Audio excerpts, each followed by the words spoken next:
चंदन college में सबसे होशियार लड़का था। उसका और उसकी माँ का सपना था कि वो पढ़ लिख कर एक बहुत बड़ा डॉक्टर बने। बस ये एग्जाम क्लियर कर लूं तो मेरी सारी समस्याओं का हल हो जाएगा। मैं इतनी मेहनत करूंगा कि इस एग्जाम में मेरा सिलेक्शन हो ही जाएगा। फिर माँ को कोई भी परेशानी नहीं उठानी पड़ेगी। उसकी माँ, जो कि घर में सबके विरुद्ध जाकर उसे पढ़ा रही थी और इस वजह से बहुत सारी परेशानियां उठानी पड़ी थीं और सबकी सुननी पड़ती थी। वो दिन रात मेहनत करता है, पढ़ाई के अलावा और किसी भी चीज पर ध्यान नहीं देता।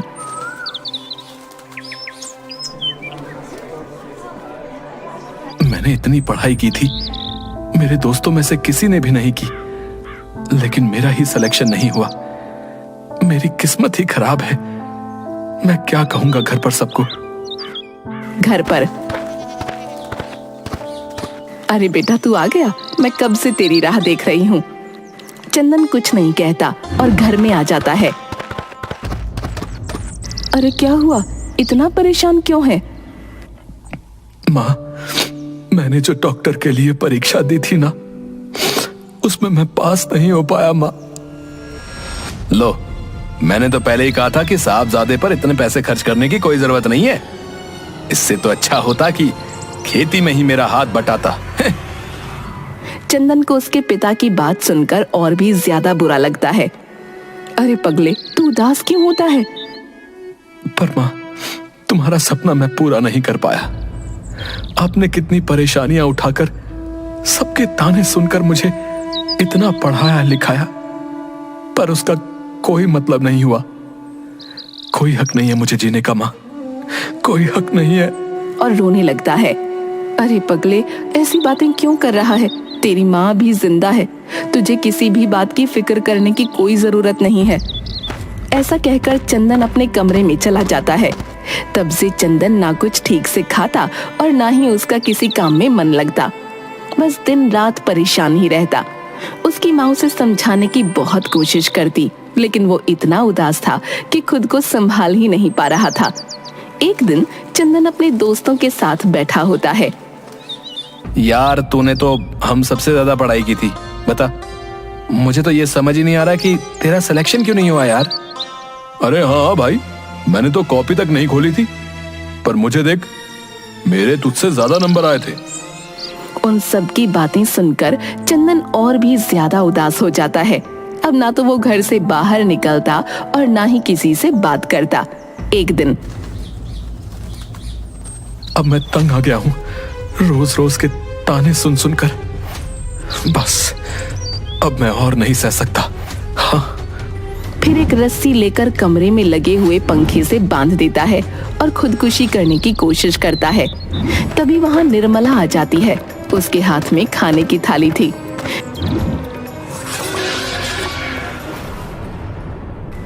बेटा, ये तू क्या कर रहा है?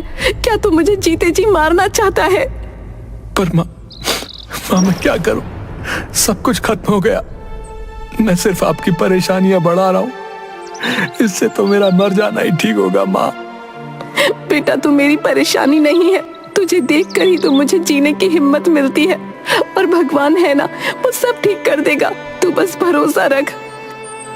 अगर भगवान होता तो हमारी ये हालत नहीं होती माँ। मेरे पास तुम्हारा इलाज करवाने तक के पैसे नहीं है माँ। चंदन की माँ को किसी वजह से कमर में बहुत दर्द होता है। उनके इलाज के लिए बहुत से पैसों की जरूरत थी। पगले, ऐसा नहीं कहते। हम उसकी मर्जी के आगे कुछ नहीं कर सकते। अगर हमने कभी भी किसी के साथ गलत नहीं किया तो भगवान हमारे साथ बुरा नहीं होने देंगे। तू बस थोड़ा सब्र कर, सब ठीक हो जाएगा। और खबरदार, अब तू अगर ऐसे उदास बैठा तो। चंदन को उसकी माँ की बात सुनकर प्रोत्साहन मिलता है। चंदन सो रहा था, तभी उसके पिता आकर चिल्लाने लगते हैं। ओ साहबजादे, ओ, दिन भर बस ऐसे ही पड़े रहोगे या कुछ काम भी करोगे हैं? प्रताप एक बहुत ही गुस्सैल आदमी था। उसे उसकी बीवी और बच्चे से कोई मतलब नहीं था। चंदन परेशान सा उठकर खड़ा होता है। चल उठ और मेरे साथ खेतों पर चल चल।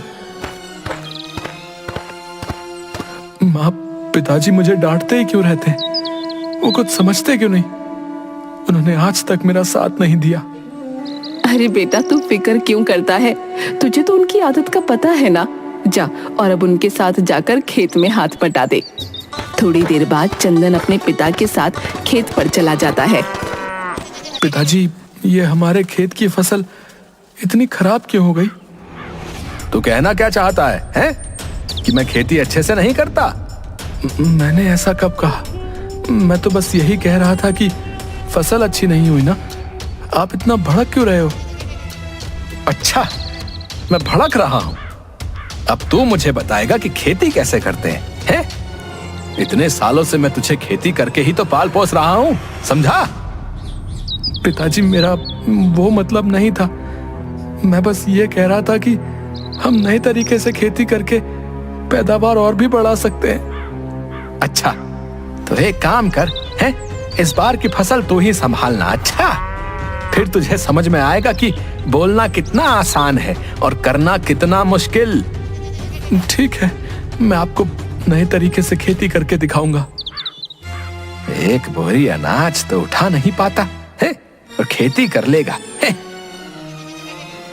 उसके पिता की बात सुनकर चंदन बहुत उदास हो जाता है। फिर चंदन इंटरनेट पर नए नए खेती करने के तरीके देखने लगता है। अगले दिन चंदन मंडी जाकर नए बीज लेकर आता है। ये देख गांव के कुछ लोग, ओ भैया, इस बोरी में क्या लेकर आया है? काका, मंडी से नए हाइब्रिड बीज लेकर आ रहा हूँ। उसकी बात सुनकर गांव के लोग हंसने लगते हैं। तू भी ना चंदनवा, पढ़ लिख कर तेरा दिमाग खराब हो गया है। हाँ। चंदन उनकी बात को अनसुना करके बीज की बोरी घर के सामने उतारने लगता है। देखो देखो देखो तुम्हारे साहबजादे को, कुछ कमाता तो है नहीं और इन फालतू की चीजों पर खर्चा करता रहता है। अरे अरे, क्या जरूरत थी मंडी जाकर नए बीज लाने की, है? पुराने बीज थे तो सही। अरे उनमें क्या खराबी थी, बताओ? पिताजी, आप ही ने तो कहा था कि इस बार खेती मैं करूंगा, तो आप भी देखना कि मेरी फसल आपकी फसल से तो ज्यादा ही होगी। हाँ। अच्छा, अगर फसल अच्छी नहीं हुई तो आप जो भी बोलोगे मैं वो करूंगा, पर अगर फसल अच्छी हुई तो आपको माँ का इलाज बड़े अस्पताल में करवाना होगा। ठीक है, देख लेते हैं।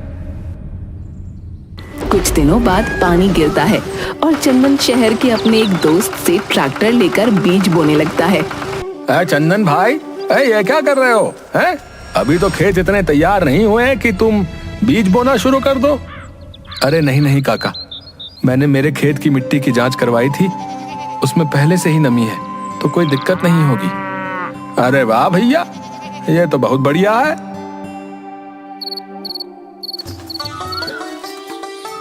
कुछ दिनों बाद फसल थोड़ी थोड़ी बड़ी हो जाती है।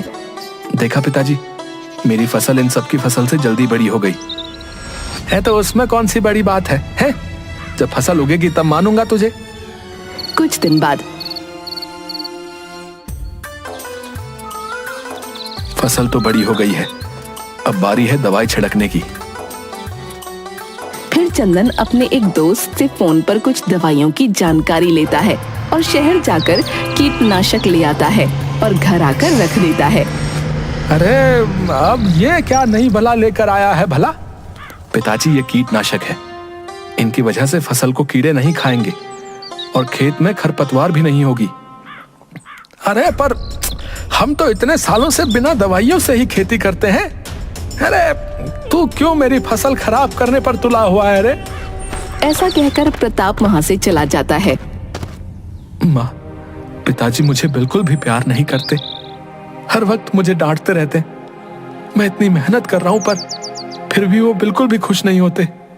ऐसा नहीं है बेटा, वो तुझे बहुत प्यार करते हैं, पर बस जताते नहीं। अब तू जा और जाकर अपनी मेहनत और अपनी सूझबूझ से सबको दिखा दे कि तू बेवकूफी नहीं कर रहा। मुझे तुझ पर पूरा विश्वास है। निर्मला की बात सुनकर चंदन को अच्छा लगता है और वो जाकर खेत में कीटनाशक उड़ाता है। दिन भर मेहनत करके जब चंदन रात को घर आता है तो बहुत ही थक जाता है। अरे चंदन, आजा खाना खा ले। नहीं माँ, मैं नहीं खा पाऊंगा। क्यों, क्या हुआ? फिर चंदन अपने हाथ दिखाता है। अरे तेरे हाथों में तो छाले पड़ गए। तू रुक, मैं तुझे मलहम लगा देती हूँ। निर्मला उसके हाथों में लेप बनाकर लगाती है। चला जा, आज मैं तुझे अपने हाथों से खाना खिलाऊंगी। निर्मला चंदन को अपने हाथों से खाना खिलाती है। अगले दिन सुबह, अरे प्रताप भैया, हे प्रताप भैया, अरे अरे चलकर खेत पर तो देखो, अरे क्या हो गया? अरे भाई तुम जरा चलो तो, तुम्हारे खेत में अनाज का एक पौधा नहीं बचा भैया। क्या बात कर रहे हो? हाँ, शायद चंदन ने जो कीटनाशक उठाया था ना, शायद उसी वजह से। पर उससे तो कोई दिक्कत नहीं होती, उससे तो फसल भी बहुत ही। अरे चुप, मैंने तुझे कहा था कि यह खेती बाड़ी तेरे बस की बात नहीं है।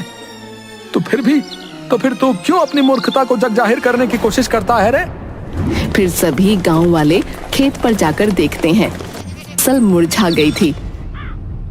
नालायक, देख, तेरी बेवकूफी की वजह से मेरी सारी फसल खराब हो गई। अब बता, इसका खामियाजा कौन देगा, बता? अरे भाई, ये खेती करना तुम्हारे बस का नहीं है भैया। हाँ, कमर टूट जाती है, हाँ, तब जाकर भी फसल की सही कीमत नहीं मिल पाती, और तुम चले नए तरीकों से फसल उगाने। हैं? तुझे इतना ही खेती करने का शौक है तो मेरे यहाँ काम करने के लिए आजा। मैं तुझे अच्छे से सिखा दूंगा कि खेती कैसे करते हैं, और बदले में पैसे भी दूंगा। वैसे भी कॉलेज में फसल उगाना नहीं सिखाते होंगे ना? अच्छा जमींदार काका, तो आप ये कहना चाहते हैं कि जो पढ़े लिखे होते हैं वो खेती करना नहीं सीख सकते? हाँ, इसीलिए कहता हूँ कि मेरे खेतों में काम करने आ जा। मैं तुझे अच्छे से खेती करना सिखा दूंगा। वैसे भी मुझे एक नौकर की जरूरत है। कम से कम तू बेवकूफी करना तो बंद कर देगा। चंदन सभी गांव वालों की ऐसी बातें सुनकर उदास होकर घर चला जाता है। मैंने शायद कीटनाशक में कुछ ऊपर नीचे कर दिया होगा, इसीलिए तो सारी फसल खराब हो गई। अब पिताजी मुझे खेती करने के लिए 1 रुपया नहीं देंगे, और मैंने उनसे वादा किया था कि अगर मेरी फसल उनकी फसल से ज्यादा अच्छी हुई तो वो माँ का इलाज शहर के बड़े अस्पताल में करवाएंगे। पर अब माँ का इलाज भी नहीं हो पाएगा। हिम्मत मत हार बेटा, इस बार नहीं हुई तो क्या हुआ, आगे और मेहनत करके गलतियों से सीखना, समझा? कुछ दिन तक चंदन और उसके परिवार वाले इसी बात से परेशान होते हैं कि अब खेती के लिए पैसा कहाँ से लेकर आएं। कर ली ना अपनी मनमानी, है? देख लिया अपनी बेवकूफी का अंजाम। मैंने तो कहा था तुझे कि तुझसे खेती बाड़ी नहीं होगी। ना ही तू पढ़ाई में अव्वल आ पाया और ना खेती में। तू किसी काम का नहीं है रे। तू मर जाता तो ही अच्छा होता।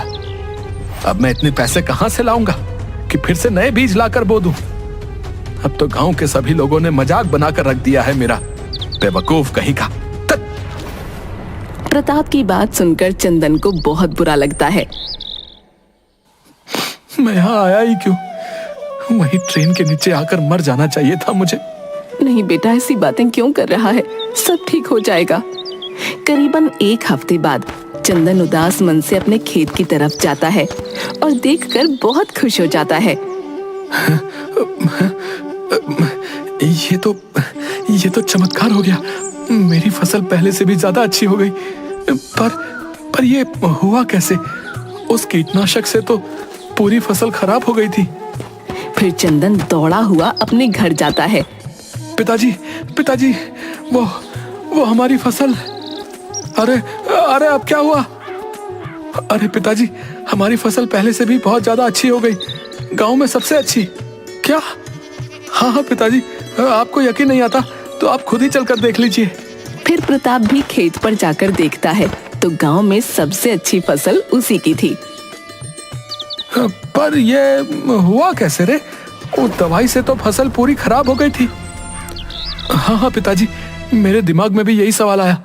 मैंने अपने दोस्त से पूछा, तब उसने कहा कि शुरू में लगता है कि फसल खराब हो गई, पर थोड़े दिन में फसल बहुत अच्छी हो जाती है। और कीड़े और खरपतवार भी मिट जाते हैं। फिर चंदन नए नए तरीके अपनाकर फसल का ध्यान रखना और बहुत मेहनत करना शुरू कर देता है। फिर उसकी फसल गांव में सबसे अच्छी हो गई थी। एक दिन चंदन को जमींदार दिखाई देता है। अरे काका, आपकी जमीन पर काम करके खेती करना सिखा रहे थे ना मुझे। अब देखिए आपकी फसल और मेरी फसल में कितना अंतर है।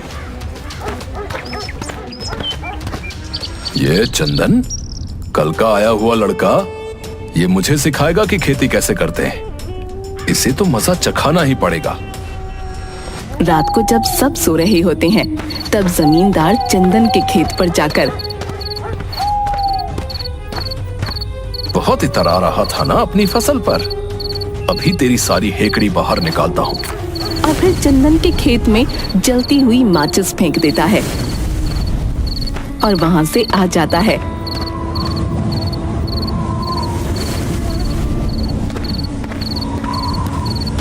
पर वो अपने घमंड में ये भी भूल जाता है कि उसका खेत भी पास में ही है। अब आएगा मजा। चंदन का चेहरा तो देखने लायक होगा। वाह ठाकुर वाह। अगली सुबह जमींदार उठकर घर के सामने दातुन कर रहा था। अरे जमींदार साहब, अरे आप इतने शांत होकर यहाँ दांत साफ कर रहे हैं और वहाँ गांव के खेत में जो है आपकी आग लग गई है। बेचारा चंदन, बहुत बुरा हुआ ना उसके साथ। क्या? पर आग तो आपके खेतों में लगी है। क्या? मेरे खेतों में आग? ये कैसे हो सकता है? मेरी फसल। ऐसा कहकर अपनी धोती संभालकर वो तुरंत अपने खेतों की तरफ भागने लगता है। क्या किया तूने मेरे खेतों के साथ? ये सब तूने किया होगा ना? अरे नहीं नहीं काका, मैंने कुछ नहीं किया। मैं तो हर रोज की तरह अपने खेत को देखने आया था और यहाँ आकर देखा तो आपके खेत में आग लगी हुई थी। वो तो गनीमत हुई कि मेरी फसल को ज्यादा नुकसान नहीं हुआ। अरे हाँ जमींदार साहब, और इसी की सूझबूझ की वजह से तुम्हारी और आसपास के लोगों की फसल बच पाई है, नहीं तो पूरे गांव वालों की फसल खराब हो जाती। पर यह कैसे हो सकता है? मैंने तो तेरी फसल में आग लगाई थी और यह आग मेरे खेतों में कैसे लग सकती है? क्या आपने मेरे खेतों में आग लगाने की कोशिश की थी? पर क्यों? मेरी तो आपसे कोई दुश्मनी भी नहीं है। वो कहते हैं ना कि जो दूसरों के लिए गड्ढा खोदते हैं वो उसी में खुद गिर जाता है। ये सारी बातें गांव का सरपंच सुन रहा होता है। ठाकुर, तूने बहुत ही गलत किया। इसकी सजा तो तुझे मिलेगी। तेरी वजह से चंदन का जितना भी नुकसान हुआ है उसका दोगुना मुआवजा तुझे चंदन को देना पड़ेगा। और हाँ चंदन बेटा, मुझे तुझ पर गर्व है कि तूने नए नए तरीके अपनाकर इतनी अच्छी खेती की और अब तू गांव के लोगों को भी आधुनिक तरीके से खेती करना सिखाएगा और उन्हें बीज और कीटनाशक दवाइयों के बारे में भी बताएगा। ये सुनकर चंदन बहुत खुश हो जाता है। और हाँ, एक और बात, मैंने सुना है कि तूने डॉक्टर की पढ़ाई की है। हाँ सरपंच साहब, पर मैं उसमें पास नहीं हो पाया। मैं बहुत दिनों से गांव में एक अस्पताल बनवाने की सोच रहा था, पर कोई भी शहर का डॉक्टर गांव आने के लिए तैयार ही नहीं था। तो जब अस्पताल तैयार हो जाएगा तब उस अस्पताल में तू काम करना और हमारे गांव के लोगों का इलाज करना। ये सुनकर चंदन बहुत ही खुश हो जाता है। मुझे माफ कर दे मेरे बच्चे, मैंने तुझे बहुत ही भला बुरा कहा। अरे नहीं नहीं पिताजी, आप माफी क्यों मांग रहे हैं? आप ही की डांट की वजह से तो मैं यहाँ पर हूँ। प्रताप चंदन को गले लगा लेता है। अरे पर अपना वादा तो नहीं भूले हो ना? देखिए, मैंने आपसे अच्छी फसल उगाई है। आपने मुझे वादा किया था कि आप माँ को शहर के बड़े अस्पताल में दिखाओगे और वहां पर मैं भी माँ को मॉनिटर करूंगा। हाँ हाँ, याद है मुझे।